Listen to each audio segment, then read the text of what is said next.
Welcome to Leading Minds Revealed, the podcast that pulls back the curtain on how today's top leaders harness the power of mindfulness to conquer the fast-paced, ever-changing world of business. In each episode, we sit down with C-suite executives and leaders who share their strategies for navigating rapid change with skill and clarity.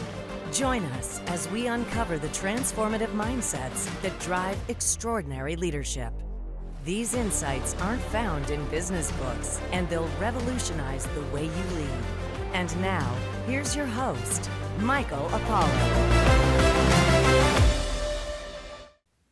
Hello, everybody, and welcome to another episode of Leading Minds Revealed.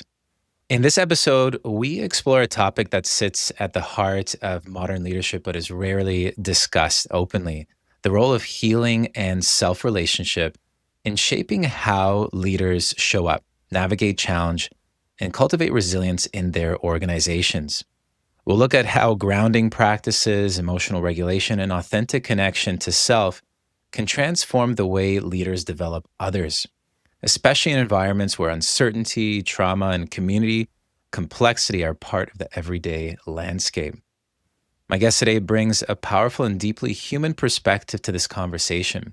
He's the Chief Programs Officer at Taproot Community Support Services, Canada's largest employee ownership trust in the social services sector. His career spans Indigenous relations, children and family services, organizational transformation across Canada. What makes him a leading mind is not just his leadership role, but the inner work behind it.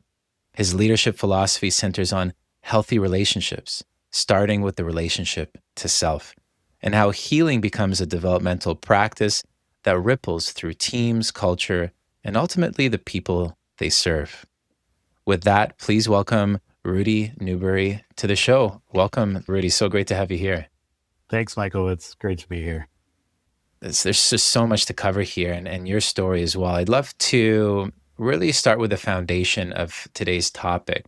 So why is it important for a leader to have a healthy relationship with themselves in order to lead effectively? Yeah, a great question. I've come to realize leadership is about healthy relationships with those you lead, with your peers, with wherever you are. And I think that starts with relationship with self. If you can't have a healthy relationship with self, you're going to struggle to have that healthy relationship with others. And so what does it mean to have a healthy relationship with a self? If somebody is just listening for the first time, has never really put some thought into it, they're a leader and, either leading small teams or large teams. What does that mean to have a healthy relationship with oneself? I think it means becoming familiar with your story, who you are as a person, what things make you up as a leader, as a human. And for me, I've come to a place where I've started to lead myself with a bit of compassion, curiosity, understanding what it is to be human. I've done that through lots of therapy, lots of work with, you mentioned that I did some Indigenous relations. The idea that you find a foundation in yourself. Who are you in the quiet? Who are you in the silence? What comes up for you there, and being able to spend space and enjoy spending time with yourself. I really resonate with that personally. I think I've spent many, many years really working with mindfulness as like a core method to help leaders understand who they are, how they think, and how they see the world and their interactions with others. What are some practical ways that you've seen leaders sort of take on that work of really learning about who they are? Like, what are some of the nuts and bolts ways that people can start that journey? And then also, I think I'd love to maybe start off with as well, like, what are some of the challenges that get in the way from taking those first steps? Yeah.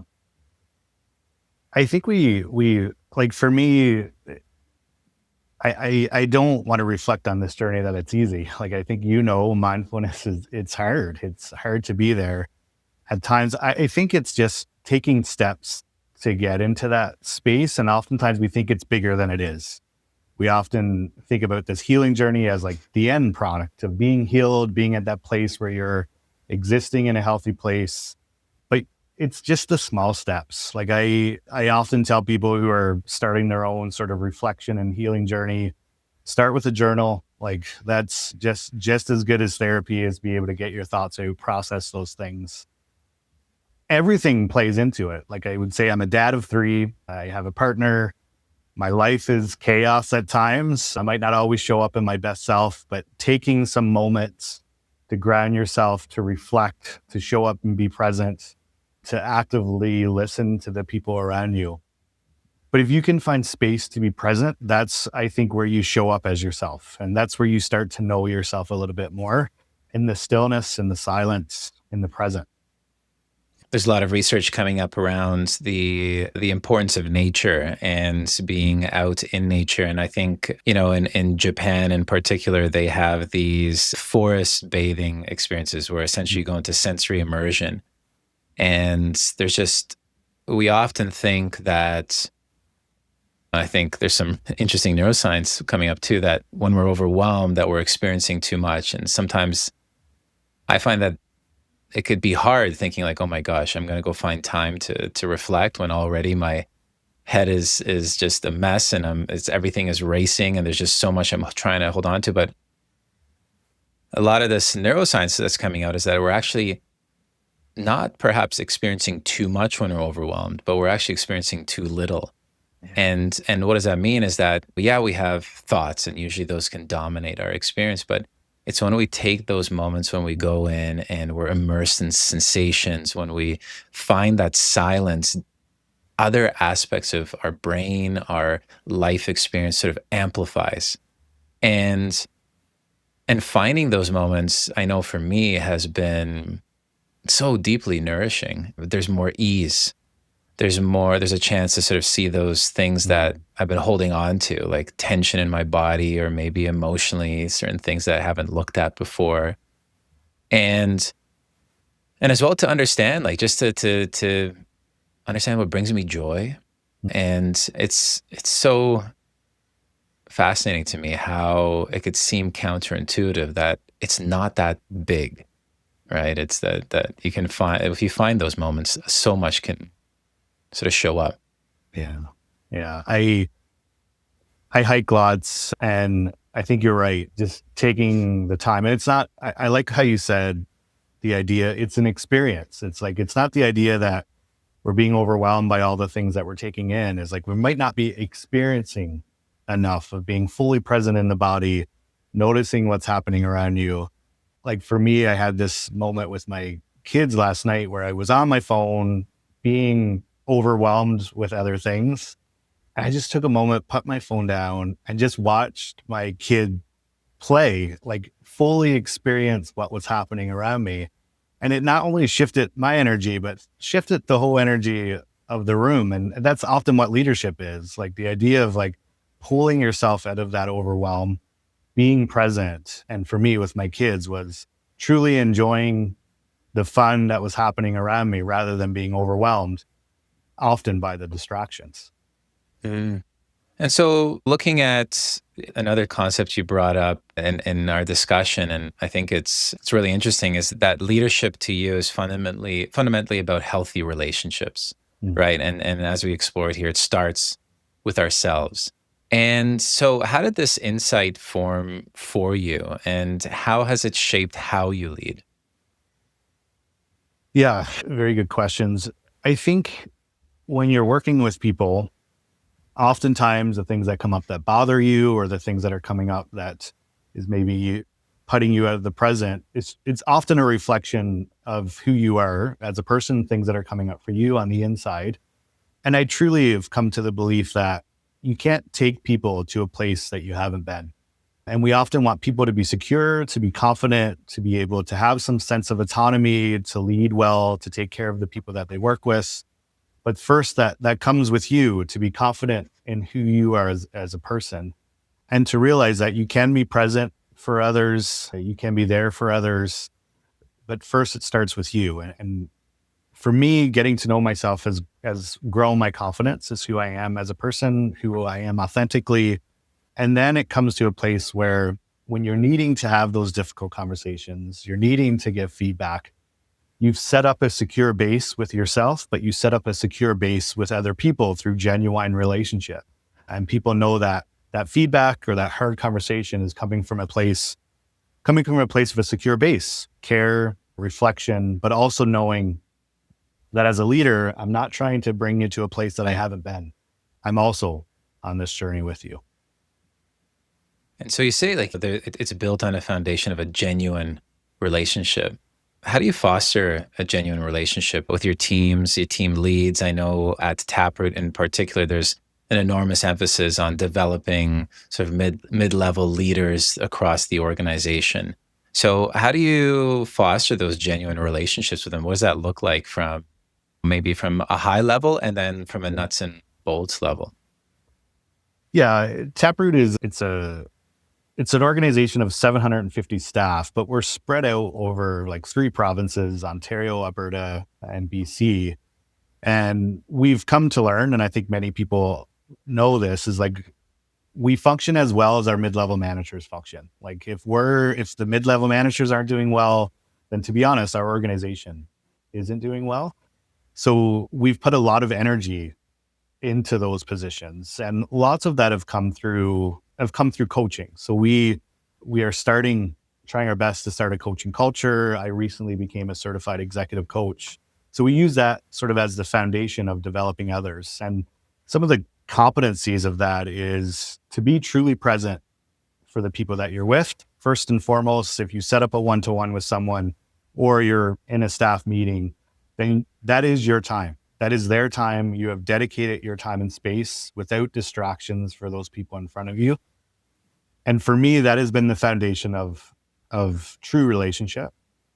The second piece of that is truly actively listening. So if you're with those people or with a person on a one-on-one, as a leader, it is your responsibility to actively listen to the person in front of you. And third, to be curious, to ask questions that reflect what they're saying to you. What we've learned, and I think this is in Brene Brown's new book as well, where it talks about people just want to be seen, heard, understood. And that's where we start here. We want people to be seen, heard, and understood. And we've done that through a coach approach. You know, you've been working with a lot of leaders across the organization and even beyond as well. It can seem such a simple thing, right? It is to be present right there. What do you hear as some of the things that get in the way or are getting in the way when these leaders are trying to show, or maybe they're not even trying to show up in that with that type of presence? What are some of the key things that are sort of blocking that to happen, to be present? Yeah, I think even for me, I would say, like, I say these things, but I'm not always actively present. I definitely am pulled in different directions. Things that get in the way for us is that because we're spaced out, it's often a virtual world that we live in. Some people have obviously people on site, but lots of our meetings are virtually. And it's easy to get distracted with a quick message, something coming up for you, or something happening in the program that you're in, or a family matter happening externally. But what we've been telling people, or I tell myself, is that it's very little that I can save or that I'm going to be needed for within half an hour to an hour. Like, I'm not that important.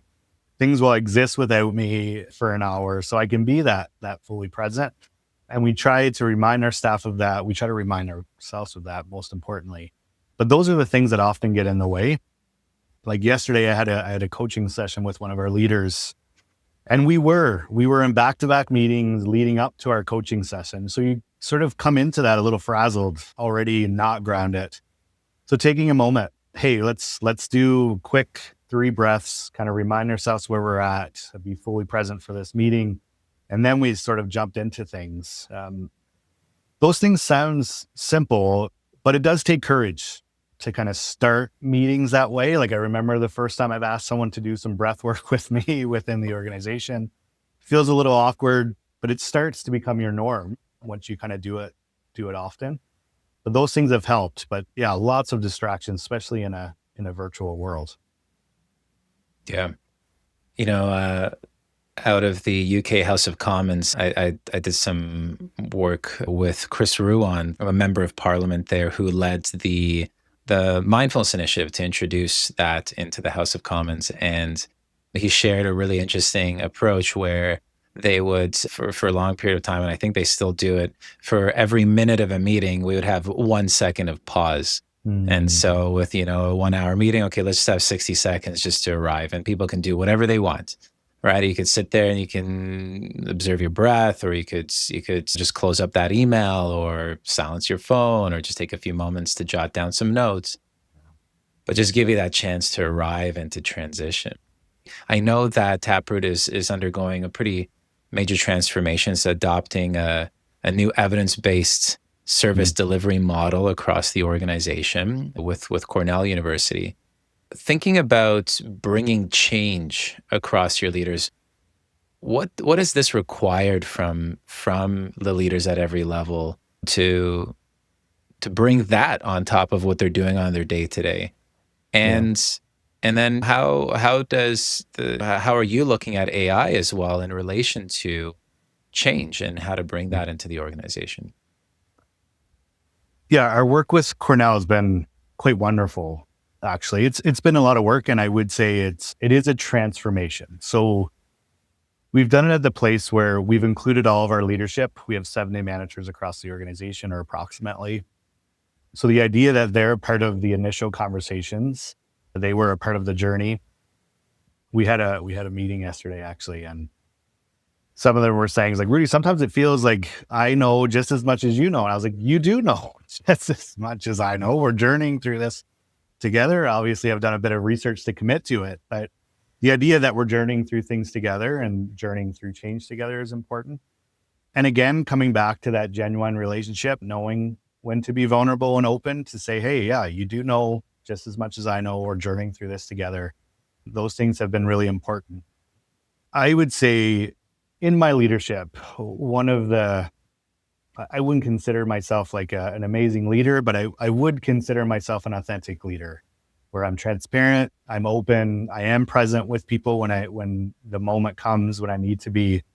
And I do genuinely believe that if our leadership is doing well, our mid-level leaders, then our organization is succeeding. So we need to put energy into supporting people genuinely to grow and develop. And our work with Cornell, we talk lots about developmental relationships. So if you're reporting into someone, it is their job as a leader to help that person develop in ways that they want to develop and what benefits the organization. So we put a lot of energy into what does it mean to have a developmental relationship with your staff? And sometimes that means connecting them with other people that can help them develop. It might not be you as a leader that's doing that. It might be a coach. It might be someone externally. It might be a training such as Cornell. So those are pieces that we pay attention to. With AI, it's been challenging at times because we have a lot of confidential information. We want to make sure that that's not being used in any way that's not protecting the people that we work with and we serve. But some of the pieces that we want to lean into is how do we take care of some administrative work for our frontline staff so they can spend more time with the people that we serve. So that's what we've been paying attention to, and also taking administrative work away from our managers. Like we would say, our managers review quite a bit of our client information to make sure it's accurate. How can we use AI to do that in a way that's protected, that's a part of our secure database? So our managers are maybe not pulled in all those directions and have to review all those files. Still working to get there, but aiming to use it to lift the administrative load off the people that are doing the hard work. Mhm.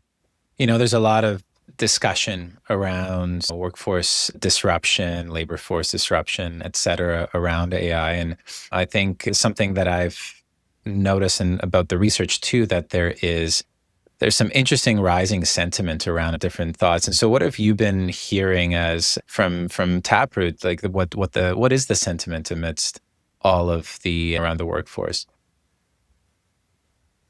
Yeah. So would you like around the AI stuff or in Hmm. general? Yeah. So I think there's some apprehension. I think people are nervous. I would say not even just Taproot. I would say the sector in general. What often happens is people that are in senior leadership, maybe are not as tech savvy as the ones that are coming in. Now we have a lot of young workers that are using that like on the daily, like it's a regular part of their life. So I would say in my limited understanding, they're going to use it anyway. We need to find ways to have it protect it. We need to find ways to incorporate it where it's going to lift the administrative load and use it in a way that honors our values, our ethics. So we're looking at ways to do that. But I would say people are nervous and maybe lack of understanding. But we need to lean into it. It's happening, and we need to find a way to make sure it's protected. Definitely. When one thing that stood out for me is that you've had a lot of rich experiences that helped you to develop yourself and as a leader and as an individual. And you've pursued the coaching, and you bring that into and across the organizations as 70 managers at Taproot.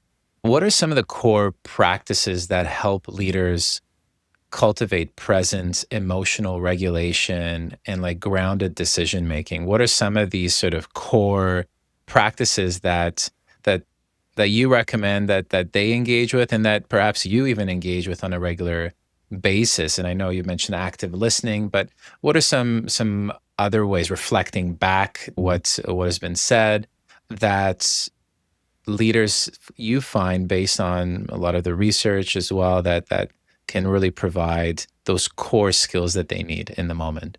Yeah. This is where I would say, Michael, that I think it comes back to relationship with self. I truly, genuinely believe that leaders that are taking time, doing things like journaling, I would say meditation fits in there for me, whatever that might look like for someone. That might mean prayer for people or different sorts of reflections, just spending time in silence.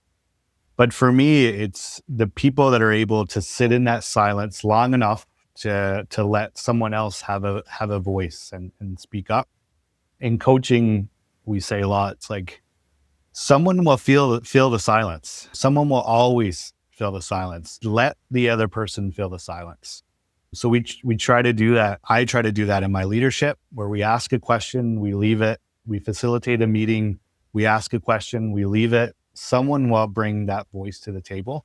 So someone that is comfortable in the silence. And silence for me is a skill. If you practice it, you will be able to spend more time in it. Like there's this thing where this activity where you just light a candle, you look at it for 7 minutes. Those are pieces that I would say leaders can practice. And some of the most authentic, genuine leaders that I've noticed are comfortable with that, are comfortable in those silent spaces, allow other people to bring those voices up. And for me, ultimately, it's about finding spaces to practice that. I try to meditate in the mornings. I notice the difference when I don't. I notice the difference when I'm not spending time in silence. And I think that those are easy things as leaders to do and kind of fits into that being fully present, actively listening, paraphrasing what people are saying back to you, and being able to ask leading questions or reflective, powerful questions that are based on what the individuals are saying to you.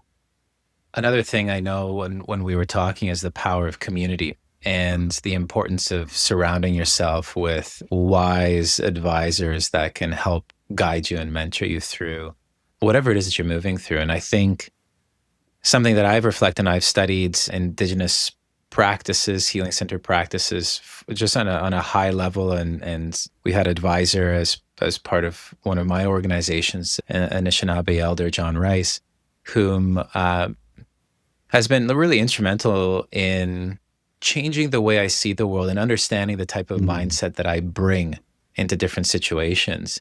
This is something that was really compelling for me when we had our discussion last, that Indigenous ceremonies and wisdom traditions changed your worldview, and more importantly, how they changed how you lead. So what are some of the most powerful insights that emerged from working with elders and participating in Indigenous healing practices, and so this community ceremony?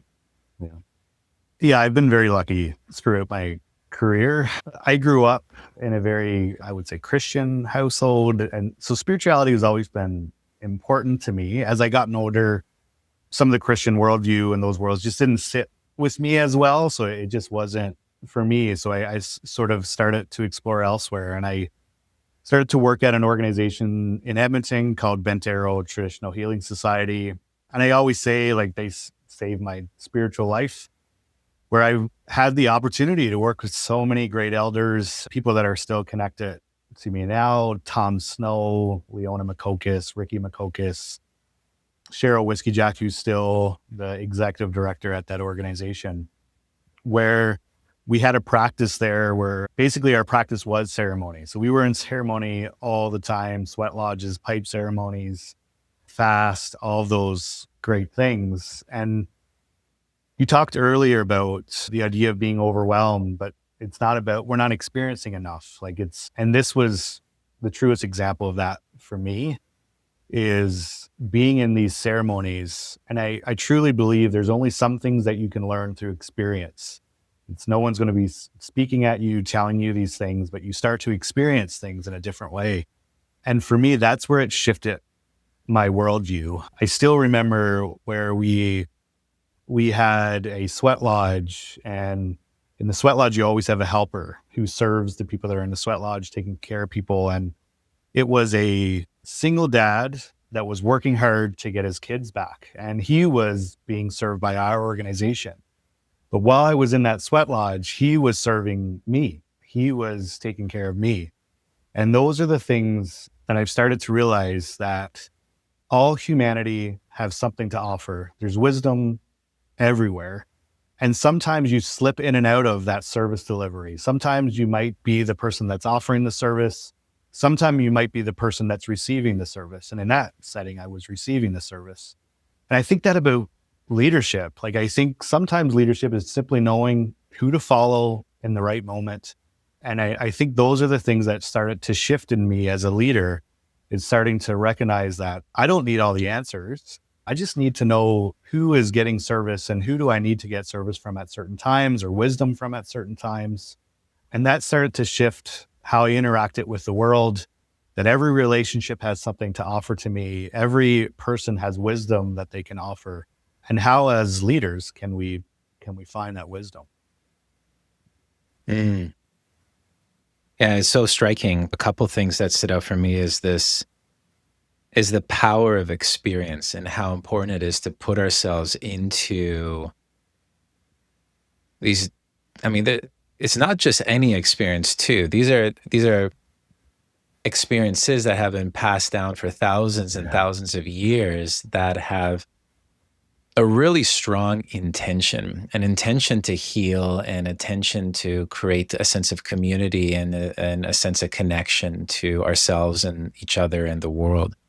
And like, what happens when we do that? And I think stretching, it takes courage to take ourselves out of what we've defined as the space that we live in, and to be open enough to step into these unique experiences. And I see it. I think there's a craving for that coming up too. I think right now you're seeing these ice baths are coming up, these sauna culture emerging, and I think there's like almost like a longing for people to create these like rich experiences where they reignite that sense of connection with themselves, each other, and the world at large.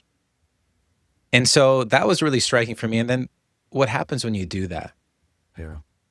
You stretch your awareness, you have these unique experiences that change the way you think about things. And then secondly as well is to the humility that can come from really that really interesting, that sometimes you might be serving others, and there's gonna be times when you may be the one who's being served. And I don't think we reflect enough about that. And especially when you think about from a leadership perspective, there is a big P power dynamic that's there. And that's like one of the surefire ways to keep that in check, is to realize that we're all human, right? And we all have something to offer. I think something really important to reflect on for any leader, for that matter.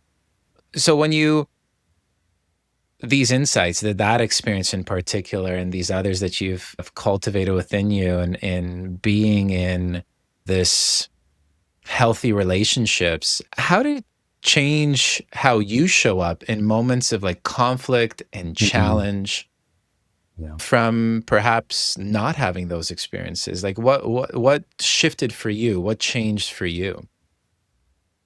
Yeah, that's a really good question. I kind of live by this phrase where like every human behavior is explainable. Like if you have the story that's connected to it, like it's usually explainable.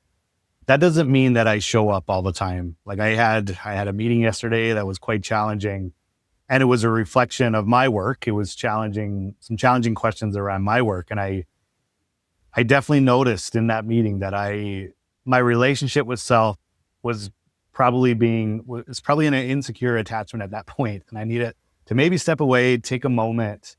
So I did that and just heard what was coming up, took a moment to step away, to reflect, and realize that all human behavior is explainable. And if things are coming up around this, there is an explanation. I just need to ask some curious questions and to figure that out.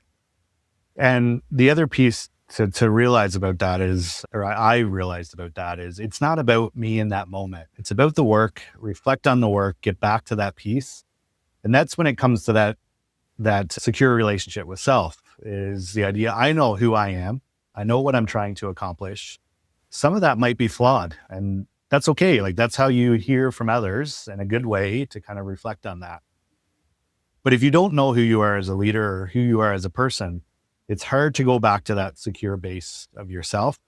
And I would say there's been years that I led without that secure attachment to myself. And I can reflect on it now and see, in those moments where people would be questioning me, I would get defensive and I would push back and try to win the argument. But it's not what it's about. It's about finding out how to do things better, realizing that it's not a reflection of me personally, but you have to put the work in to get to that place of being able to detach from the work, from your personal self. And that's been a journey for me, for sure. Just if I can just dive into that a little bit more, is it in those moments to make that choice where you're in that meeting and those things are said, or whatever, you're put into this experience where you're uncomfortable? Mm.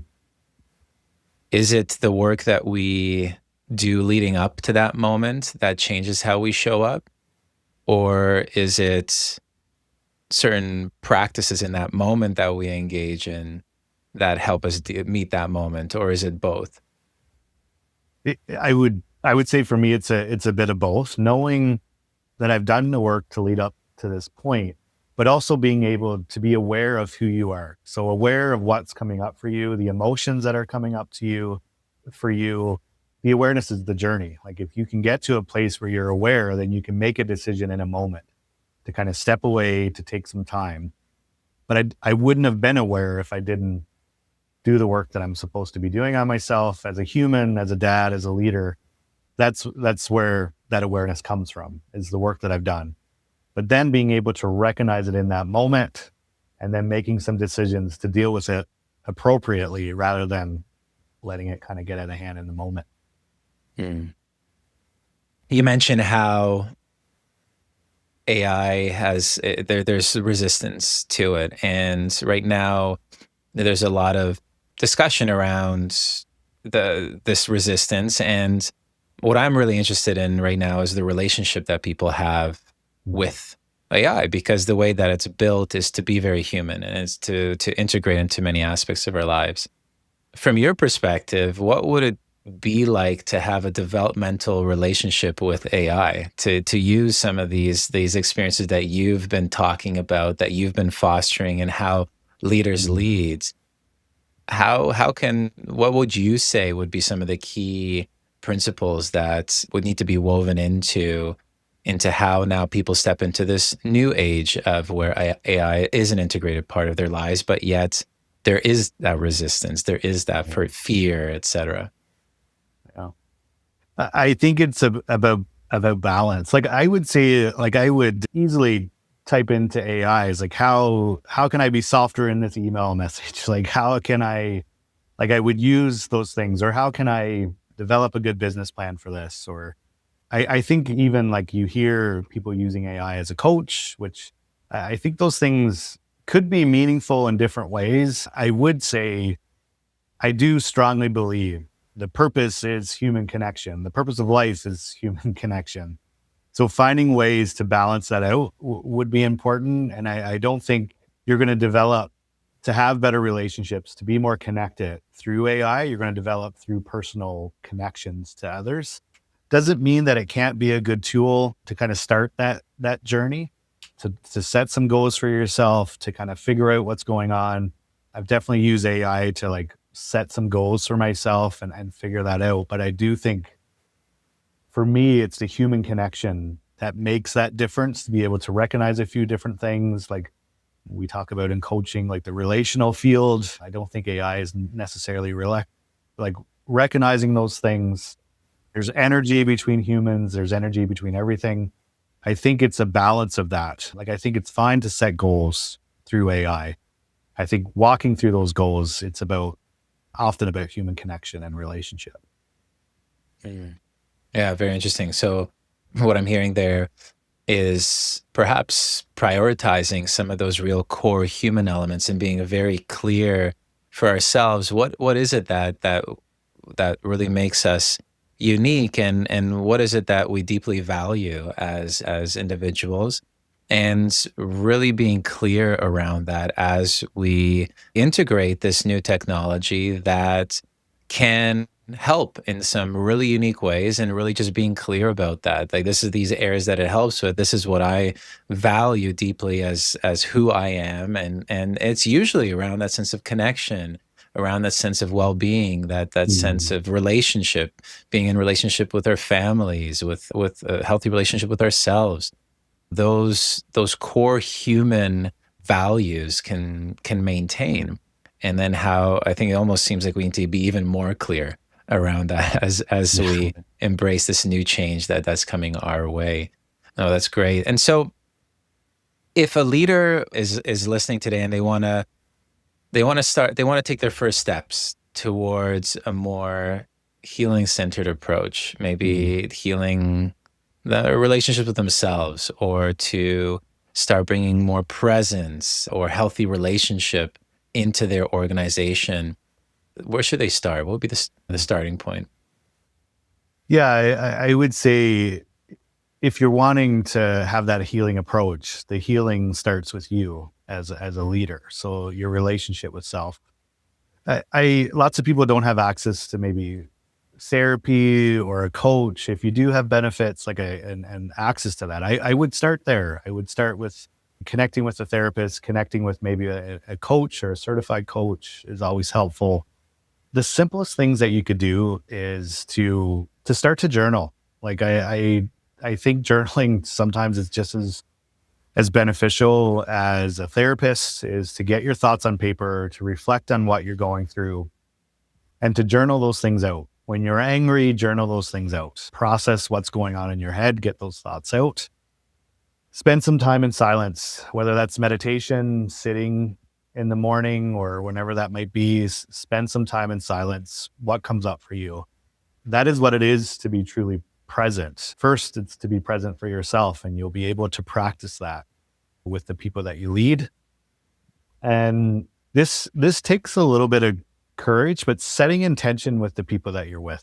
So like for me, when I meet with people, coach people in our organization, I tell them, I was like, hey, I want you to know that I'm fully present.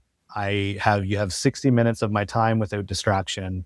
And this is about you. And I'm here for you. And so much as that, sometimes staff is like, I know, Rudy, you've said this to me before, but it sets the idea that this is a safe place. And that intention allows them to create that space as well. I love it. That's very practical, and I think something that all of us can use and take away to inspire our next steps in our journeys in life and in leadership. Rudy, thank you so much for this conversation. How can listeners learn more about Taproot and the work that you're doing? What would be the best way for them to get in touch? Yeah, go to our website, taproot.ca. We also are very active on Instagram, LinkedIn, Facebook. So follow us there. There's lots of amazing things happening at Taproot, employee owned. So if you become an employer or employee, you are a part owner of our organization. So yeah, take a look at our website, our social media.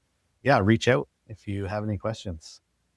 Amazing. And if anybody wanted to get in touch with you or follow your journey, what would be the best way for them to contact you or get in touch? Yeah, I'm most active on LinkedIn. My email and contact information is also on the Taproot website. Great. Okay, so we'll definitely put that into the description, put maybe a link to your LinkedIn there, as well as the Taproot website. Thanks again so much, Rudy, for joining us. Your honesty, your groundedness, and your commitment to healing-centered leadership is something that I know our listeners don't often hear, and yet is such a enriching thing to learn about and to think about. It's a reminder that leadership is not just strategic, but a deeply human work. And so thank you again for being on the show. Thanks, Michael. It's been great. Great conversation. Love having these conversations. And thanks for having me. My pleasure. And with that, this brings us to the end of another episode of Leading Minds Revealed. I'll see you on the next one. Leading Minds Revealed podcast requires more than a conversation. It takes action, research, and collective wisdom.